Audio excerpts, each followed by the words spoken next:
The morning sun cast long shadows across the abandoned warehouse district when Maya Chen first spotted the group of armed men moving through the rubble. She pressed herself against the cold concrete wall, her heart pounding as she watched them search through the destroyed buildings. The deep scar running from her left temple to her jawline throbbed with remembered pain, a permanent reminder of the explosion that had changed everything 6 months ago. Maya had been just another college student then, studying engineering and dreaming of building bridges that would connect communities. But when the terrorist cell known as the Red Hand began targeting civilian infrastructure in her city, everything changed. The bombing of the university library had left 12 students dead and dozens more injured. Maya had been trapped under debris for 8 hours, listening to the screams of her classmates fade into silence. Now, as she crouched behind a pile of twisted metal, Maya's fingers traced the custom-built crossbow strapped to her back. Unlike any conventional weapon, this device was her own creation, designed with specialized bolts that contained small explosive charges. She had spent months perfecting the mechanism, studying the Red Hand's movements, learning their patterns. The men below were definitely Red Hand operatives. She recognized their tactical gear and the distinctive red bandanas tied around their left arms. They were searching for something or someone. Maya watched as they kicked down doors and overturned debris with military precision. Their leader, a tall man with a shaved head, barked orders in a language she didn't recognize. Maya's hands trembled as she remembered Dr. Sarah Williams, her favorite professor, who had been killed in the library bombing. Dr. Williams had been like a mother to Maya, encouraging her engineering projects and believing in her potential when no one else did. The memory of finding her mentor's body crushed under a collapsed bookshelf still haunted Maya's dreams, and local police had been helpless against the Red Hand. The terrorist group seemed to always be one step ahead, disappearing into the urban maze before authorities could respond. Maya had watched from her hospital bed as news reports showed one failed raid after another. The city lived in fear, never knowing when the next attack would come. That's when Maya decided to take matters into her own hands. Using her engineering knowledge, she began developing weapons and tracking equipment. She studied explosive chemistry, ballistics, and urban warfare tactics. Every skill she learned brought her closer to her goal of stopping the Red Hand permanently. The crossbow had been her masterpiece. Silent, accurate, and deadly, it could fire explosive bolts with enough force to penetrate body armor. Each bolt contained a small but powerful charge that would detonate on impact. Maya had tested it extensively in the abandoned industrial area where she now hid, perfecting her aim and timing.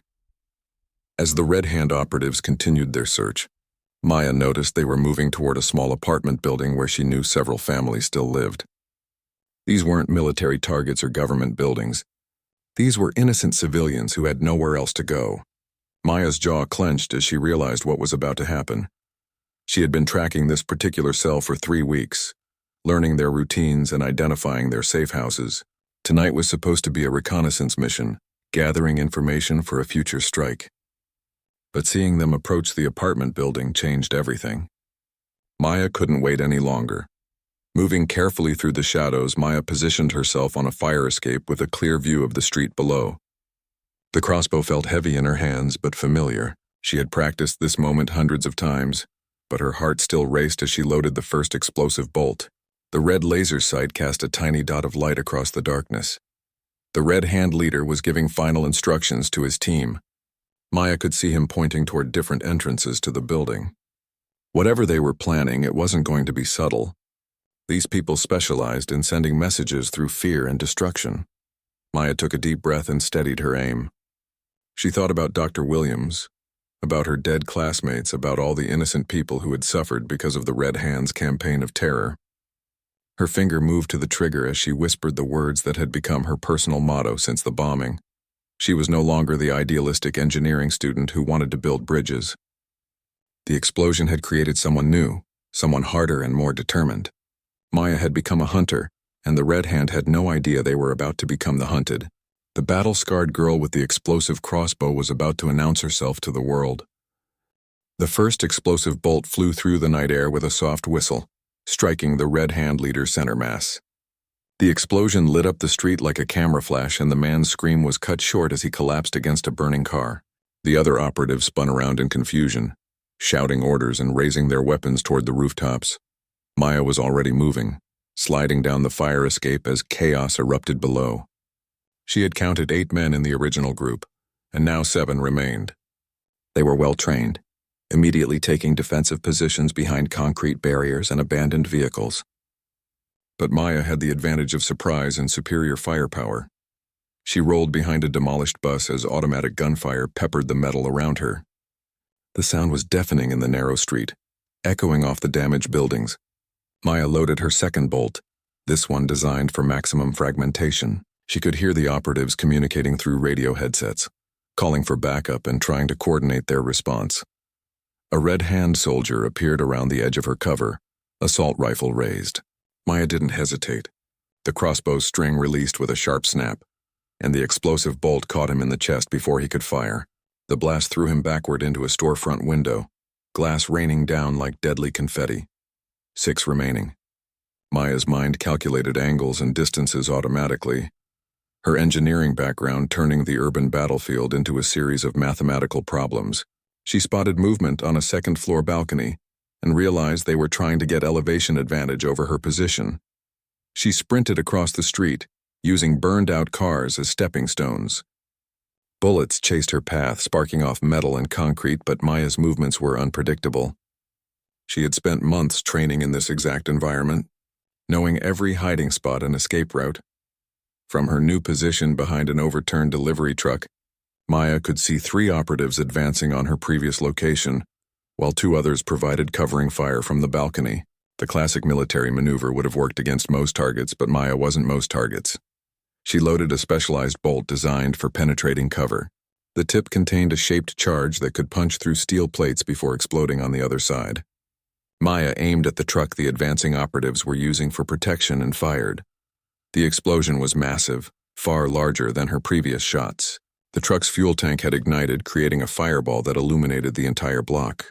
2 of the Red Hand soldiers were caught in the blast, their screams lost in the roar of flames. The third was thrown clear but landed hard, his weapon scattered across the pavement. 4 left, but now they were scared. Maya could see it in how they moved, more cautious, less coordinated. The hunter had become the hunted, and they knew it. She heard one of them speaking rapidly into his radio, calling for immediate extraction. Maya wouldn't let them escape. These were the same people who had murdered her professor, who had destroyed her university, who terrorized innocent families. She thought about the children who might be sleeping in the apartment building just 50 meters away, unaware that death had been walking toward their front door. She moved like a ghost through the wreckage, using her knowledge of the area's layout to stay ahead of their search pattern. The 2 operatives on the balcony had lost sight of her, and she could hear them arguing about whether to advance or retreat. Maya climbed through a hole in a damaged wall, emerging inside what used to be a grocery store. Broken shelves and scattered cans covered the floor, but she moved silently between them. Through the shattered front windows, she could see one of the remaining ground operatives advancing carefully toward her last known position. She loaded another explosive bolt, but this time she aimed for the base of a damaged support pillar near the operative's position. The explosion brought down a section of the building's facade, crushing the man under tons of concrete and brick.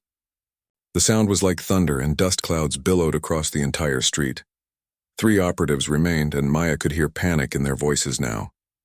They were calling for immediate air support, describing their situation as a level 5 threat. Maya smiled grimly. She had become exactly what she intended to be, a terror to terrorize the terrorists. The battle was far from over, but momentum had shifted completely. The Red Hand had come here expecting to attack defenseless civilians. Instead, they had walked into the crosshairs of someone who understood their tactics better than they understood hers. Maya checked her remaining ammunition and prepared for the next phase of her war against the people who had destroyed her old life and created this new, harder version of herself. The sound of helicopter rotors cut through the night air as Maya crouched behind the remains of a concrete barrier. The Red Hand's backup was arriving faster than she had expected. A black military helicopter circled overhead, its searchlight sweeping across the devastated street like a mechanical eye hunting for prey. Maya pressed herself deeper into the shadows as the light passed over her position. She had 3 operatives still alive on the ground, and now an unknown number of reinforcements descending from above. The helicopter was too well armored for her explosive bolts to be effective, but Maya had learned to adapt quickly.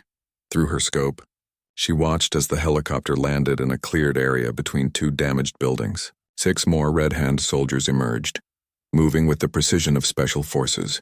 They wore different gear than the original team, heavier armor, night vision equipment, and weapons she didn't recognize. This was their elite response unit. Maya's radio scanner, a device she had modified to intercept Red Hand communications, crackled with urgent transmissions. The voices were tense, reporting casualty numbers and requesting permission to eliminate the target with extreme prejudice. They knew they were hunting someone dangerous, but they still didn't understand exactly what they were facing. She watched the new team split into 2 groups, moving to flank her position from both sides while the helicopter provided overwatch. The original 3 survivors were regrouping, emboldened by the arrival of backup. Maya counted 9 hostiles total, not including the helicopter crew. The apartment building full of families was only 2 blocks away. Maya realized that if this battle continued much longer, innocent people might be hurt in the crossfire. She needed to end this quickly and decisively. Maya reached into her pack and pulled out her most dangerous creation, a bolt she had never tested in real combat. Instead of a single explosive charge, this one contained multiple smaller charges designed to detonate in sequence, creating a devastating chain reaction. She had built it for destroying vehicles or fortified positions, but desperate times called for extreme measures. The helicopter was hovering directly over the street, its searchlight still scanning for her.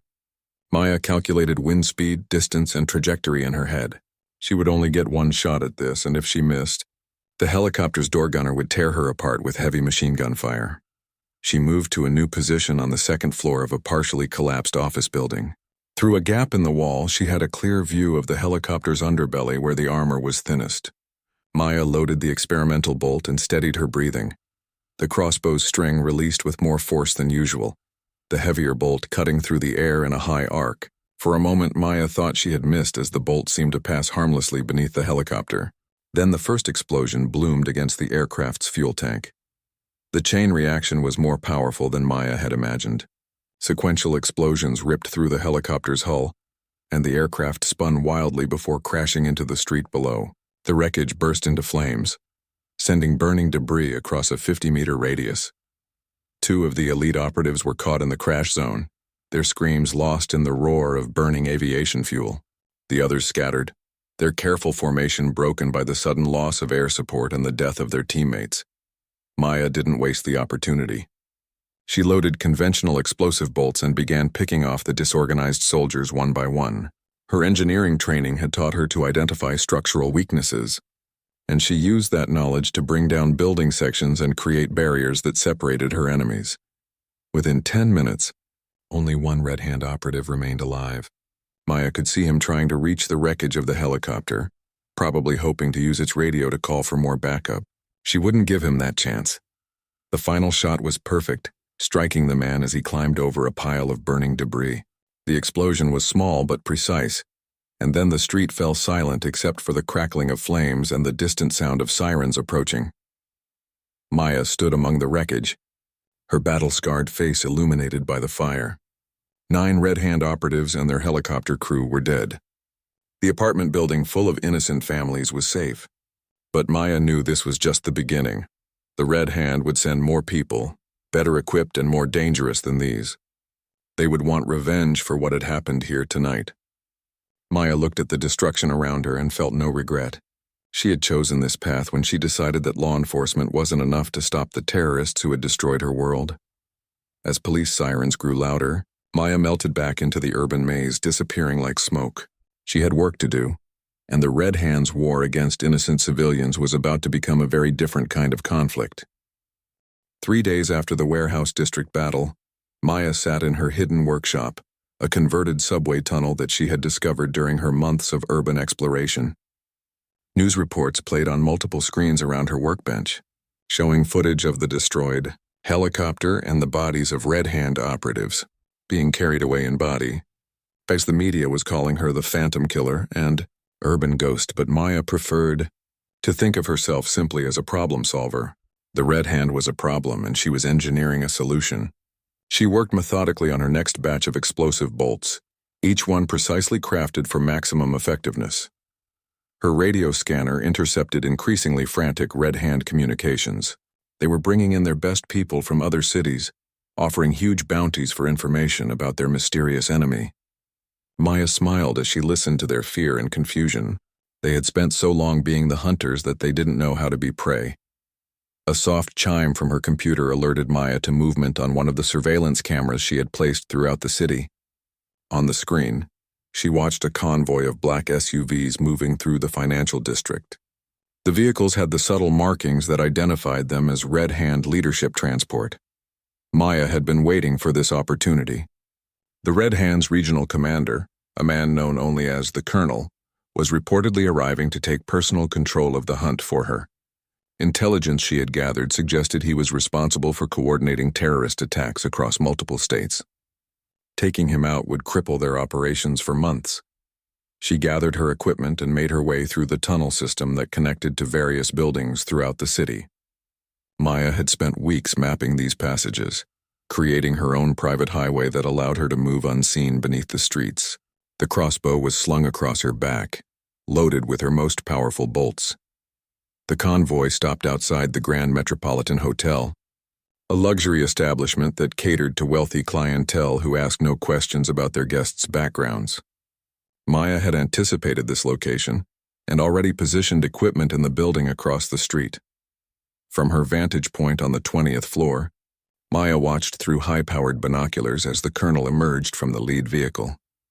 He was younger than she had expected, perhaps 40 years old, with the bearing of a professional military officer. 8 bodyguards surrounded him, all carrying concealed weapons and scanning for threats. Maya had prepared for this scenario. Standard explosive bolts wouldn't be sufficient against this level of protection, and the range was too great for guaranteed accuracy. Instead, she had modified her crossbow to fire a specialized tracking device that would allow her to follow the Colonel to a more vulnerable location. The tracking bolt was silent and nearly invisible, designed to attach to clothing or equipment without being noticed. Maya waited until the Colonel paused at the hotel entrance, then fired. The tiny device struck his briefcase and adhered instantly, its signal immediately appearing on Maya's tracking display. She followed the signal as the Colonel moved through the hotel and up to a penthouse suite. Maya had blueprints of the building memorized, including ventilation systems, electrical layouts, and structural specifications. Her engineering background made her exceptionally good at finding ways into supposedly secure locations.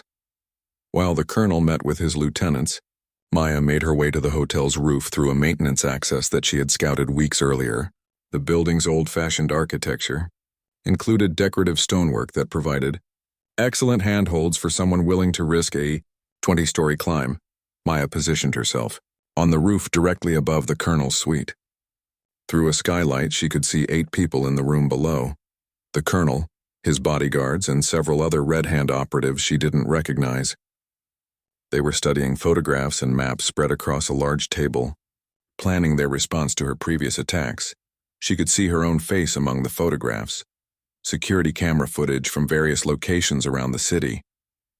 They had been tracking her movements more carefully than she had realized.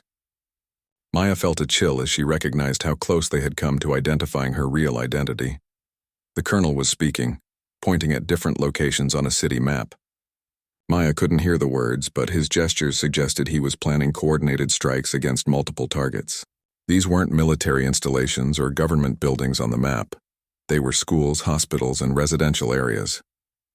Maya's hands tightened on her crossbow as she realized what she was seeing.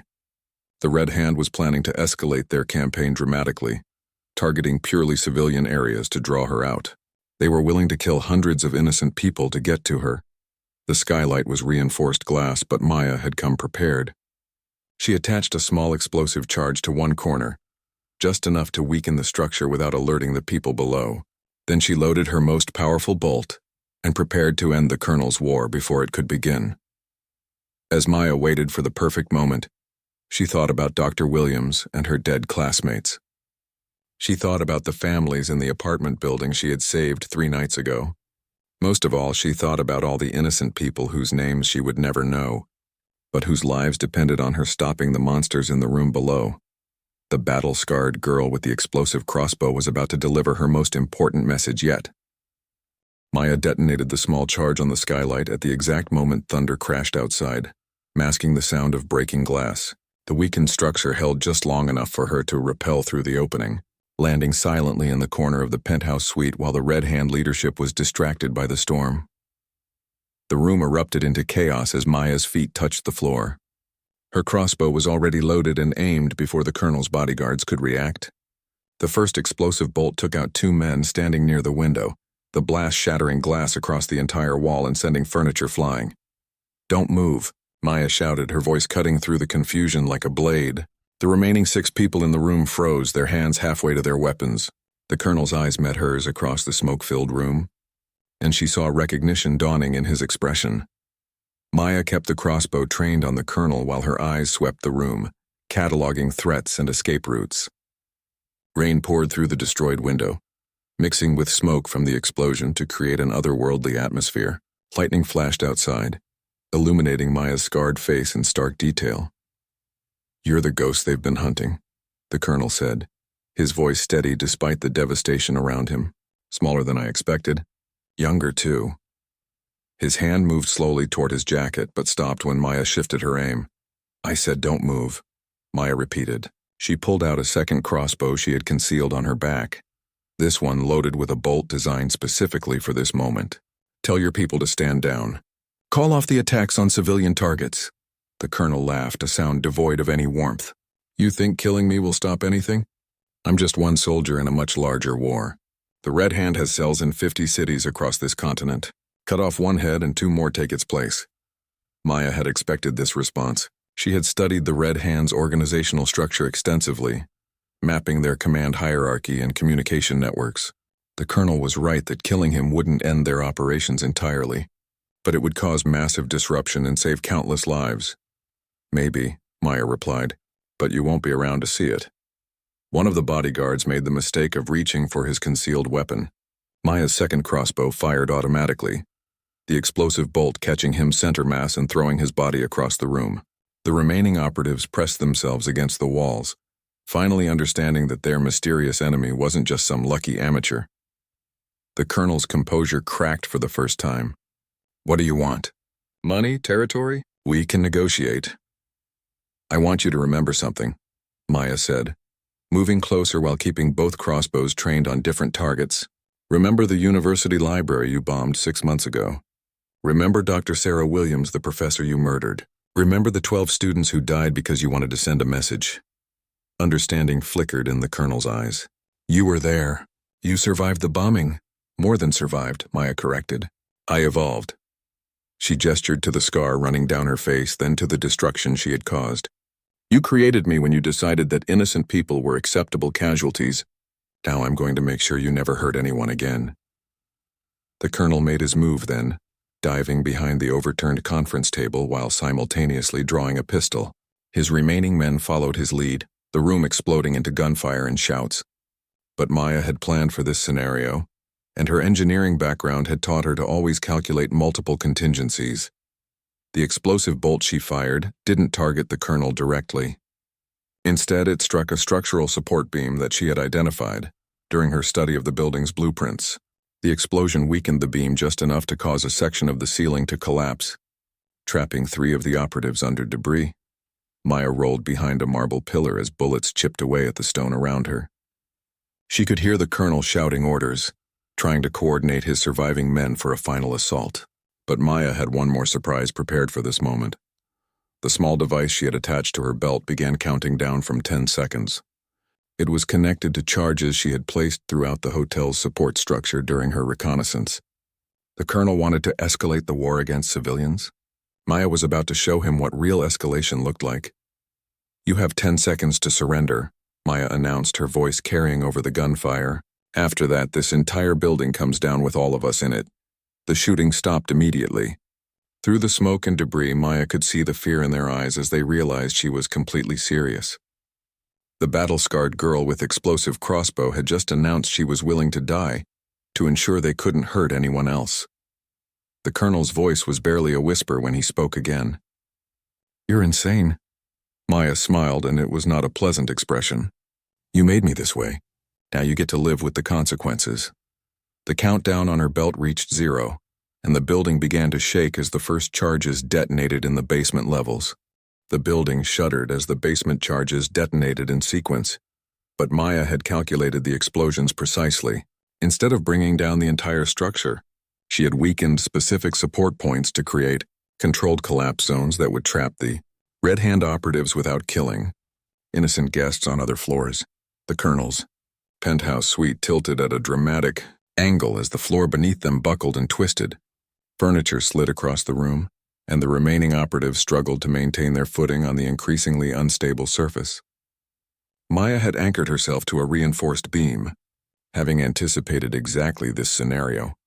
The building's not coming down, the colonel realized, his voice filled with a mixture of relief and grudging respect. You planned this perfectly. I'm an engineer, Maya replied, reloading her crossbow despite the chaotic environment. I don't do anything halfway. Through the cracked walls, she could hear emergency sirens approaching from multiple directions. Her anonymous tip to the police about a Red Hand gathering would bring law enforcement here within minutes. The colonel made one final desperate attempt to escape, ordering his surviving men to provide covering fire while he moved toward the emergency stairwell. But the structural damage had sealed most of the exits, and Maya had positioned herself to control the only remaining escape route. Her explosive bolt caught the fleeing terrorist leader in the shoulder, spinning him around and sending him crashing into a damaged wall. The colonel collapsed, clutching his wounded arm as blood soaked through his expensive suit. His remaining bodyguards dropped their weapons and raised their hands in surrender as police sirens grew louder outside.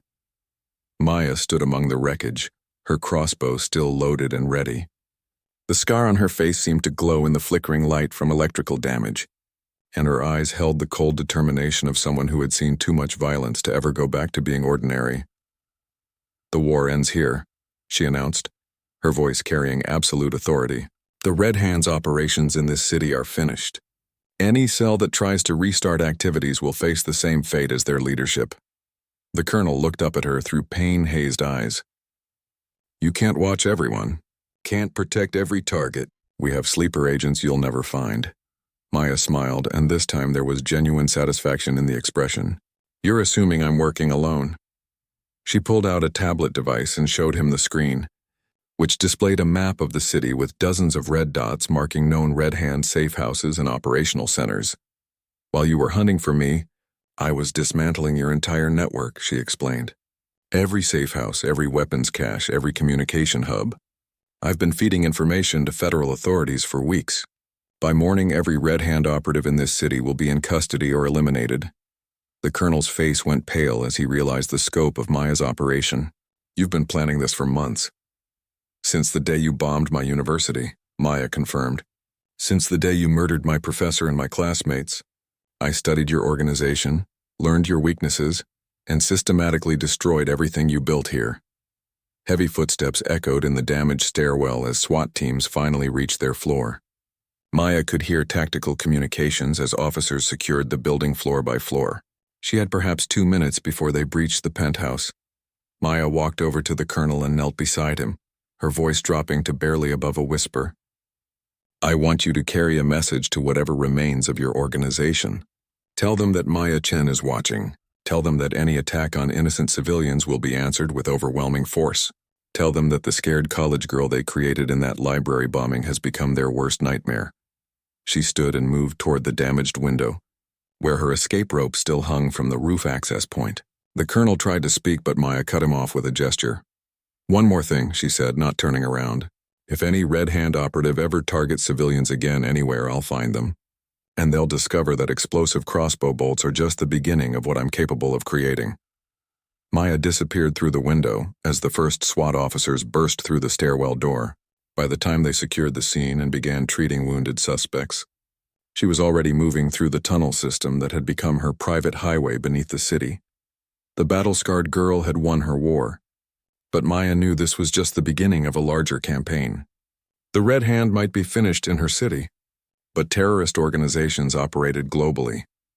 Dr. Williams had taught her that engineering was about solving problems that affected people's lives. Maya had found her life's work, and she was just getting started.